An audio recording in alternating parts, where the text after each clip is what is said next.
And welcome to Hypnosis in Action. I am Stephen Anderson. I am the Outback Hypnotist. And we're going Smartie trekking. And I'll tell you today, I am just a little bit intimidated. The girl that I've got climbing in here with me today is someone seriously special. Now this is, if I can just get the door open, I'll introduce you. Here we go. Now jump on in. Hello. Now give me that. I'll get you plugged in so we can get you going straight away. There you go. And I've just...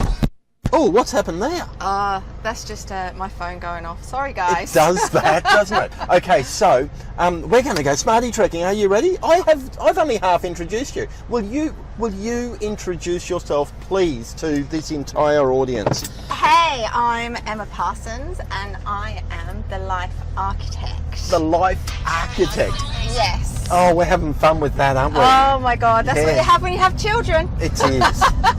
Okay, the Life Architect. The last thing I said before you climbed in here, Yeah. and I have to keep watching. Yeah. And I'll tell you what I didn't do, and I'm going to do it. I'm going to ask. You wouldn't happen to have a notepad in your bag there, would you?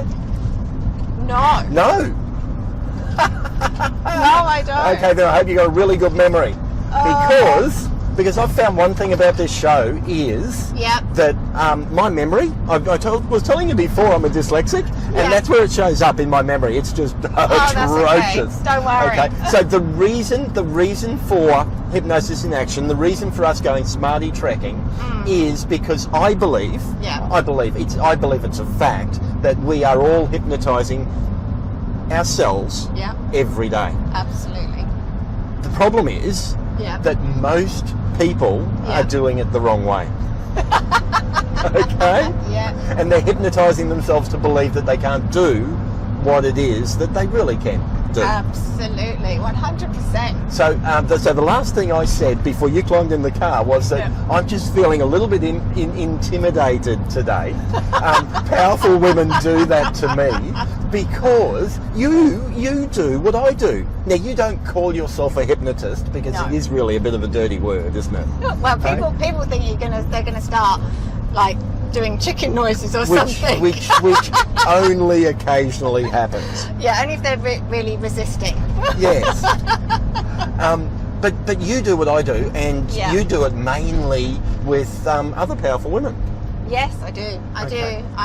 I work with entrepreneurial women that are starting up in business that are really just struggling with overwhelm. I mean, do you know what the biggest thing for me at the moment is people actually don't understand the word mindset. They hear it as a buzzword. Yes. But they don't actually understand how it affects them or what it actually means for them. Oh, good. Okay, no. So from that, I Yeah. want you to explain that to me because I have a horribly exciting feeling that you are going to describe exactly the reason that we're in this car today. So go for it. Do it. And let's hope I'm right. Oh dear. So mindset is basically our thoughts. Yes. Stop. I've forgotten something. Oh dear. Oh, at Here the we go. beginning of the show, Yeah. because hypnosis is all about the subconscious mind. Yes. So if I ask you subconsciously because this is Outback Hypnosis, Yeah. if I ask you subconsciously where in Australia is the place you would love to see, and you're not allowed to say Ayers Rock because it's actually Uluru now, and 2 people have already said Ayers Rock, where would that be? Where would that place be in Australia that you'd like to see? Oh, I've blown you there, haven't I? I actually haven't. I'd like to actually go nomading. Okay. And just travel Okay. and just see. I just like it. I just like soaking in. I don't get really fixated on places that I Right. would love to go. Well, you've just blown the beginning of my show. Sorry. But there you go. So let's go back. Let's go back to mindset. Oh, dearie me. Sorry, guys. No, that's good. So, mindset. So it's all about our thoughts, our subconscious, the patterns that happen that affect our daily, what we see, our perception Right. of what goes on in everyday. I'm gonna have to do something about that, aren't I? It's okay. It's probably just because I got a big phone. It's basically our subconscious that kicks in our programming. Right. So what happens is that between the ages of 0 to 8, everything we see is truth. The part of our brain hasn't actually developed enough for us to actually question what we're seeing. So if mum turned around to me and said, look, at 5, look, you're never going to ride a bike. Oh, okay, and just walk off. Mm-hmm. Whereas if she said it when I was 8, 9, 10, and then I see another child riding a bike, I'll be like, but they can. Yeah. So that's when all the seeds are set for our mindset to how we perceive what's going on today. So the way that I really explain our perception is like 2 people could walk into a room, we could see a spider on a wall, you'd go over and pick it up and go and get rid of it, whereas I will be there pulling my hair out, having palpitations, sweating, going red in the face, and literally screaming like a banshee. Right. And you'll be thinking, okay, what is her problem? What is going on with Emma? Okay, we're seeing exactly the same thing, exactly the same time, exactly the same space. So, but what if I told you now, okay, so when I was younger, my little brother used to stick spiders in my bed. Right. Now you can see why I reacted like Yes. that. Because it is now my perception that's kicked in, which is my subconsciousness, my programming is like danger, danger, danger. Yep. Whereas you were brought up completely different. So your life events have created the same space and time event that we're seeing. Had to move, grew up on a farm, had to move that spider off the dunny seat before I could sit down. Yeah. Okay. Whereas I'd be, and in every day it's stuff like procrastination. You're fearful of whatever you're doing. It can be overwhelmed that you've just got so much to do. And it's those things that when you know you need to do stuff and you're just not doing it. Yep. What's holding you back? What is that?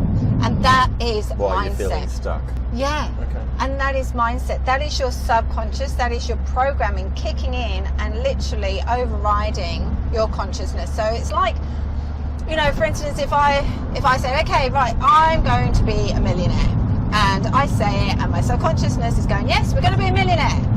And then my subconscious is like, yeah, right, she's having a bubble bath, right? That is like driving. You've got some really interesting sayings. You know that, Oh, yeah. thanks. She's having a bubble bath. So that's actually like driving with the brake and the accelerator on at the same time. Yes. You're only going to go so far until you hit that ceiling, and then you're done. Yep.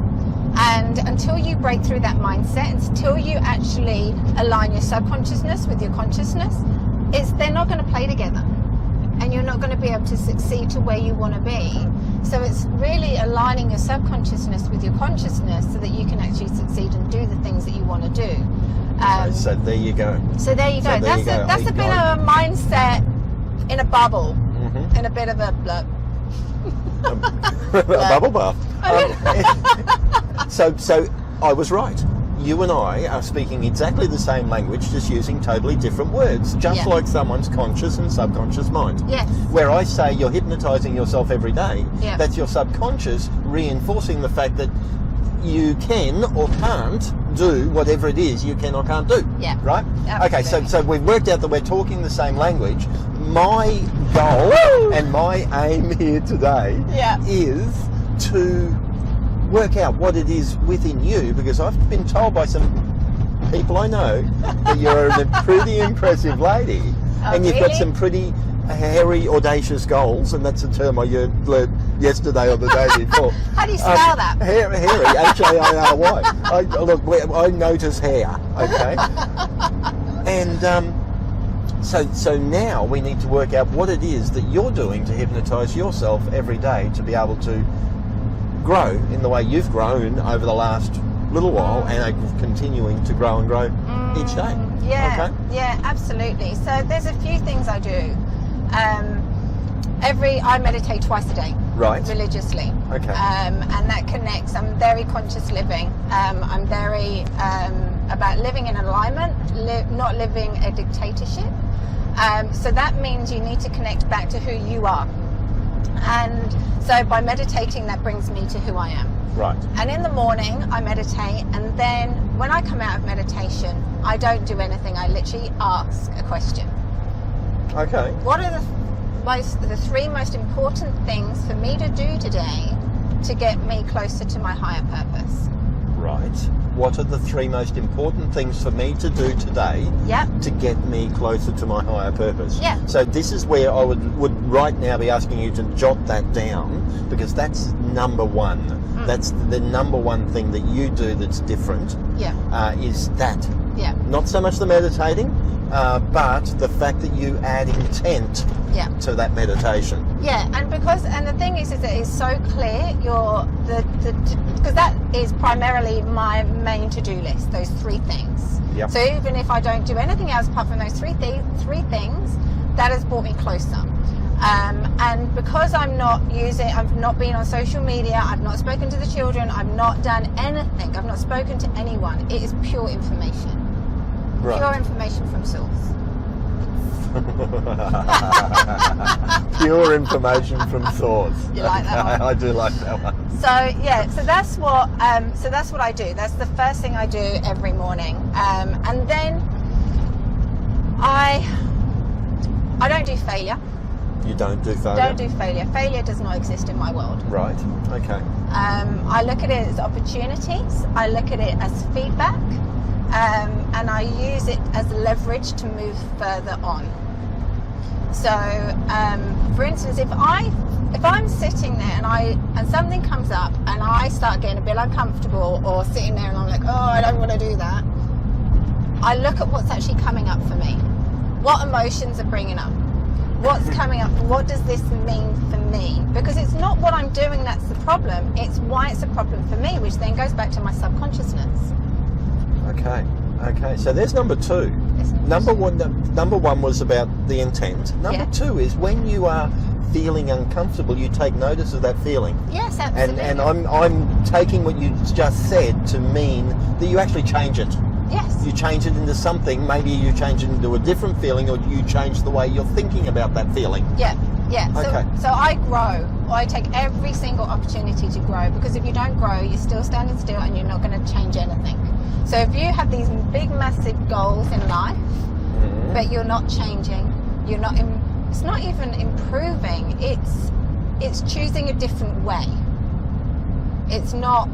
So I'm not improving on myself. I'm just choosing that this is not going to have any hold over me anymore. Right. Because the negative feelings we were talking about a moment ago. The negative feelings that are coming up for me, and it's also clearing my subconsciousness. And the thing is that the more you do the work, the deeper the work goes, to situations where, you know, something could happen and you do the deeper work and you're like, Jesus, where on earth did that come from? And when I do, because you use hypnosis as your therapy, yes, whereas I use something called mind detox as my therapy. So when I do my therapy on myself, and I don't actually call it therapy. Okay. I call it change. Change. Yeah, change. Okay. How we change people. Well, I sort of look at it as improving and growing. So it's not. So it doesn't hold me back, because these aren't serving me. So I want to get rid of the stuff that isn't serving me anymore. And if it's keeping me from that bigger goal, if it's keeping me from being able to do what I want to do in life, then I don't want it anymore. Okay. Does that make sense? That makes sense. So that's how I always, so if anything comes up, even literally videos, oh my God, I was terrified. Seriously. Whereas now I can get up front of a camera, it does not bother me at all. Because I'm Does your arm get sore after carrying the thing around for a while? It depends on the angle, darling. No, I find I'm really not an attractive man, so I have to hold it up really high, so I have to look up at it, and it sort of pulls some of the wrinkles out of my face and dearie stuff. me. Oh, how funny. But and yeah, that's sore arms. It's like doing a workout. Yeah, maybe you should get a camera. Maybe I should get camera holders. Yeah. Or get like one of those belt things that comes up and suspends the camera in front of you. No, I'm just not going to do that. Oh, dearie me. So, yeah, I mean, like with my business and where I want to take it and stuff, I need to get out there. To get out there, you know, I was always told that I was always rubbish at English, that English wasn't my strong point, so to write blogs, literally I would go into freeze mode. I would do everything apart from writing a blog. Yeah.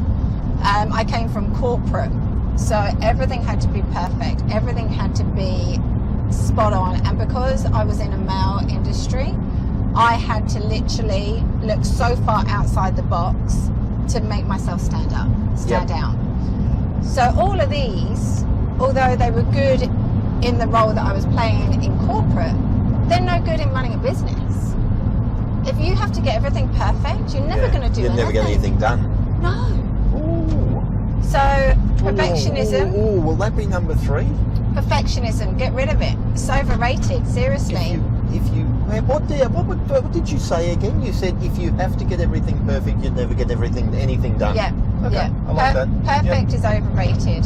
So it's really a matter of getting through that. You know, at the end of the day, do you think someone's not going to work with me because I don't put a full stop in or I misspell something? Or do you think that they're actually more interested in the message I have out there? You know, it's like I will rather get a blog out there if I've literally got 10 minutes and I feel that this is really important, because I look at my clients and I look at what's going on, because we are all connected. So if I see a trend going on in my clients, I will actually do a blog about that, right, or I will do a video about that, because obviously it's coming from a higher position where we're all connected. So a lot You're more people... You're a real hippie, aren't you? Yeah, I am a real hippie. Yeah. So it's a lot more people need to hear that message. Mm-hmm. So I'm at disservice if I don't put that message out there. Right.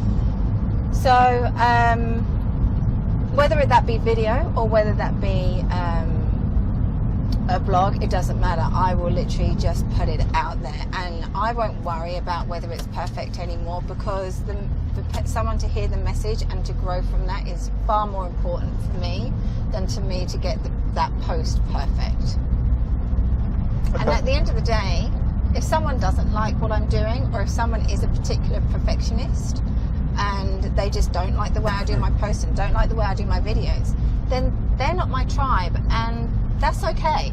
Mm-hmm. So I'm talking to my tribe, and my tribe will see through the things that aren't perfect, because they get value out of the message that I'm sending to them. Yeah. Okay. Let's get away from your business, because you're actually really good at it, and I'm loving talking business, but I'm more interested in you.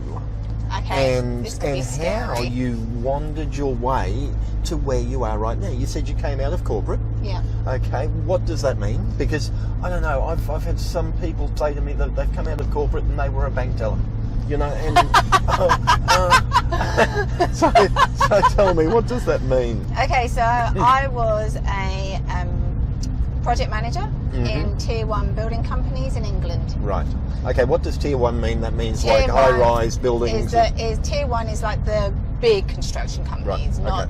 not the little ones that just sort of like your Hutchinsons and your Leightons and that type of thing here in Australia. Yeah. Okay. So they're the big. So that's what I did over in England. I was in that trade for about near on 20 years. Okay. So without trying to put a number on your age, I'm guessing that you spent the majority of your career in the building trade. Yeah. Okay. Yeah.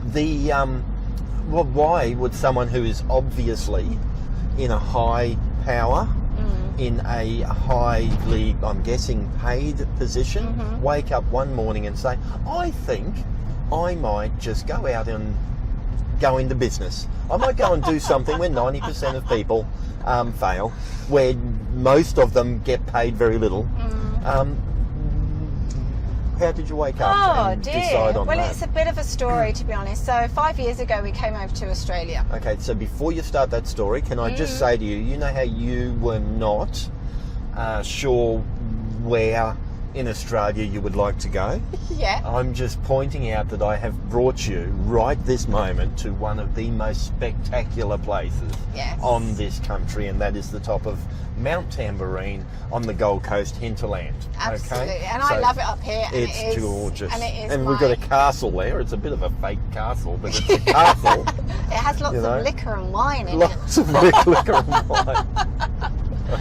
Oh dear. So back to the story. So you're sitting comfortably. It's a bit. I'm sitting comfortably. Right, now I shall begin. So 5 years ago, we decided, my ex-husband and I decided to come to Australia with our 3 children. Mm-hmm. So obviously I had to finish my career to come here. We came over here. Okay, no, that's not so obvious. Did your career not transfer to the to Australia? To the building companies in Australia.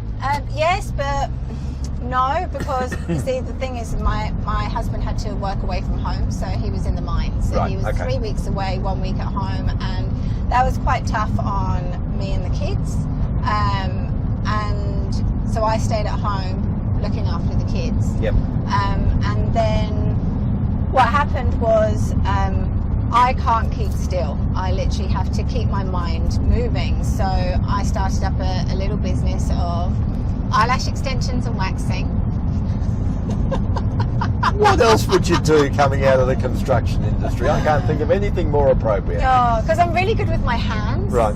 Right. So anyway, and I was having issues with my eyelash extensions and thought there's so many not very good dodgy people out. Yeah. So I thought, it's just amazing how many dodgy eyelash people are out there. You finding that too? I find that too. Oh dear. So I did that, and then within 18 months, my husband and I parted ways. Right. And so I had everything keeping me busy. In England, it was my stature of being important at work. Mm-hmm. It was me being mum and me being wife. Coming here, it was me being little business owner. It was me being mum and me being wife again. Mm-hmm. And then when my husband and I separated, it literally floored me. I had nothing to keep me busy. I had nothing to distract me from who is Emma. So that's when my self-discovery started happening. My transformational work started going on, rediscovering who I was. And I like quick results. Being in corporate, things happen quickly, and it's like I don't beat around the bush. I like to get straight, and even all my clients know that if they start fluffing, I bring them back down. Yep. You know, if they want to fluff, go and talk to your friends. I'm here to get stuff done, and we're going to do that. So it's all D&M all the way. And deep and meaningful for those that don't know. I don't do acronyms. Okay. It's another dyslexic. So it was basically a big wake-up call for me. And then I stumbled across this mind detox therapy, and it changed my life. Yep. Literally started rewriting stuff. And I'd look back and I was like, wow, that used to really bug me. I used to be very reactive, very stressed out, I was very masculine. Like, I would turn around to the guys on site, and this is a true story. If they was going to come up to me and argue or try and get one over on me, I would literally look them in the face and say, you have two choices. And they'd look at me and I'd say, you can either agree with me or you are wrong. Okay. And I would say that with a straight face. Now, if the old Emma said that to the new Emma, I'd piss myself laughing at her and say, you're having a bubble bath. I'm going to look that up when I get home. Yeah. It's rhyming slang. Yeah. Got it. So, that last time you said it means so much more now. I'll give you a little translation script after. Okay, good.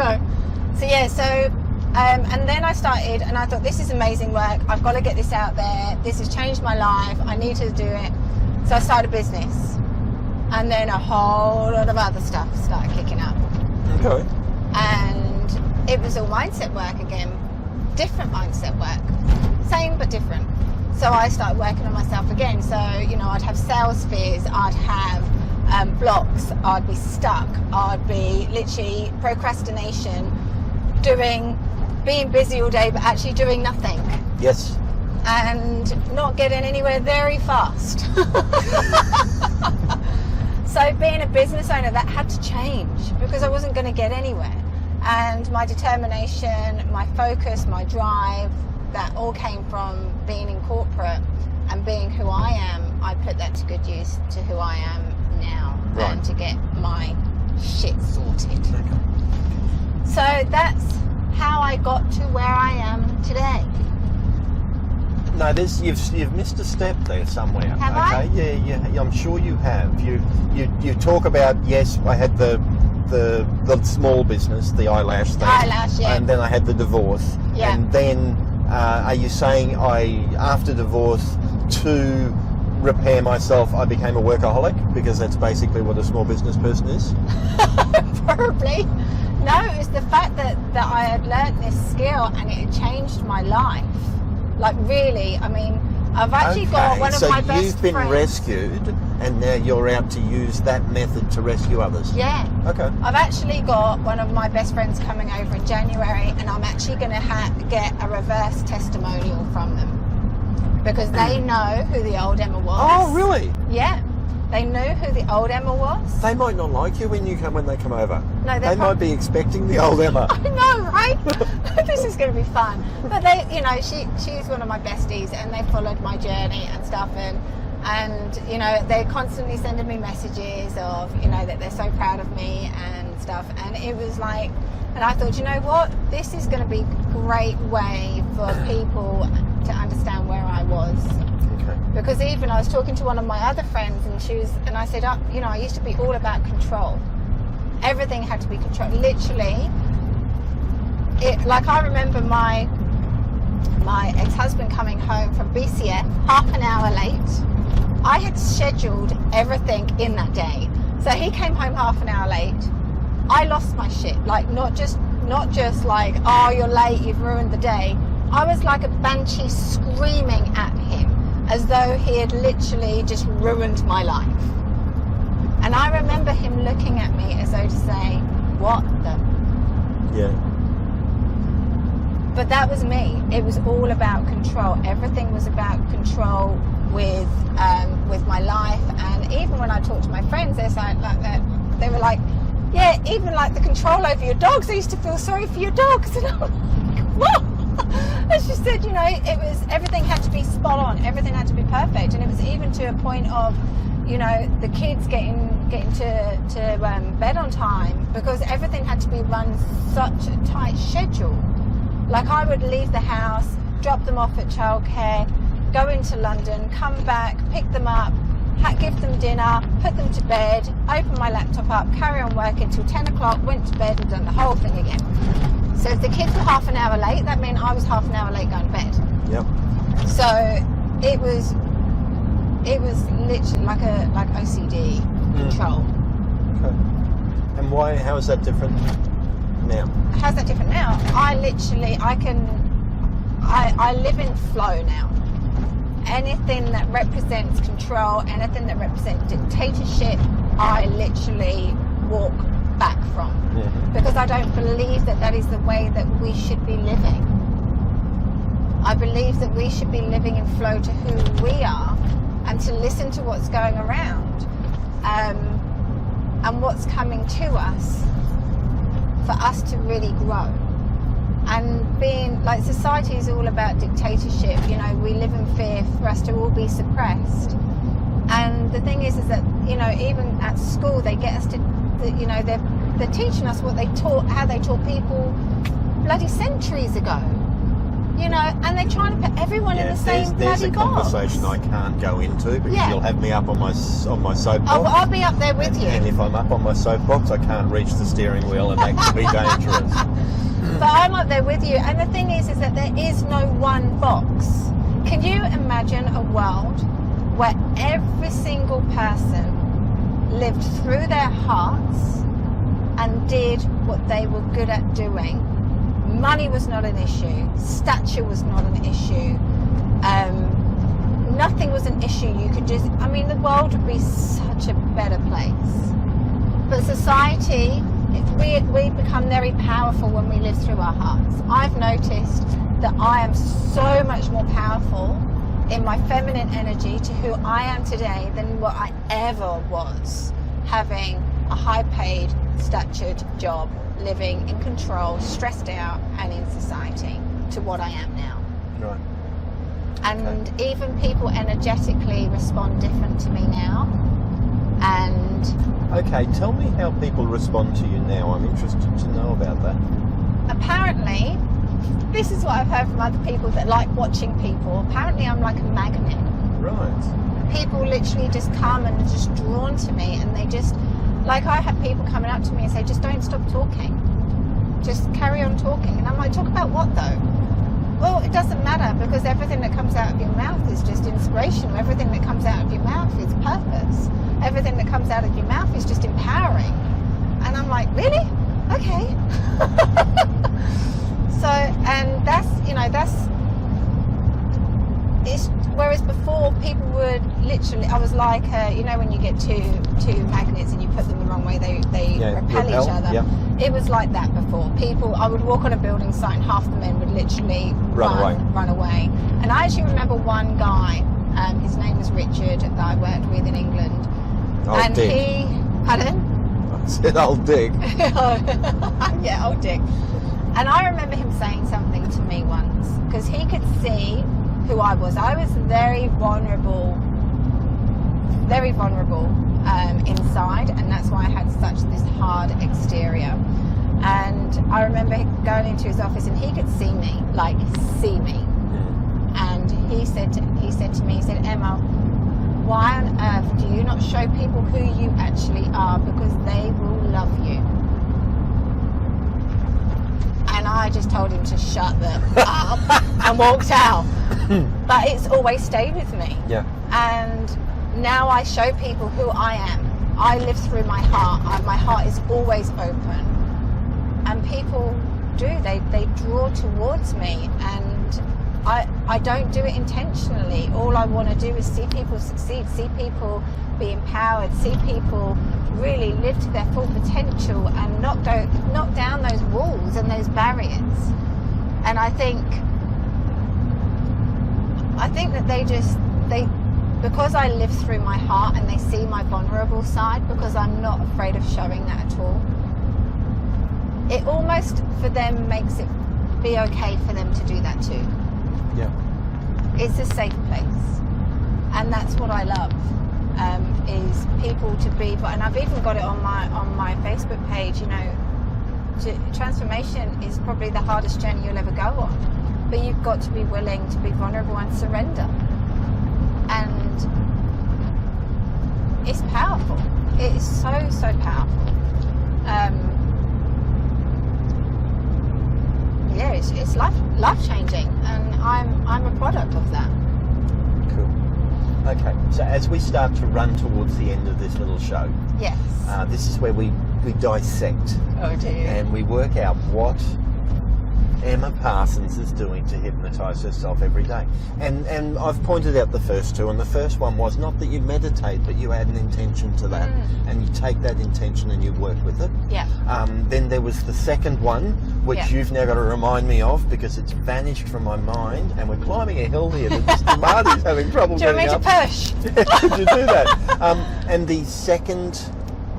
The second one was, oh my good God, I forgot it. Oh, you've done that too. Okay, so what I'm going to do now is ask you for the third one, and it'll pop into my mind while you're dissecting this last part of our talk that we've had. Opportunities. Fears into opportunities is one. Everything that I'm fearful for. That was it. Of. You actually notice when you're feeling, we can call it anxiety, we can call it fear, we can call it whatever we like. But you actually notice that. That was my second one. Yeah. So you're not getting off the hook yet.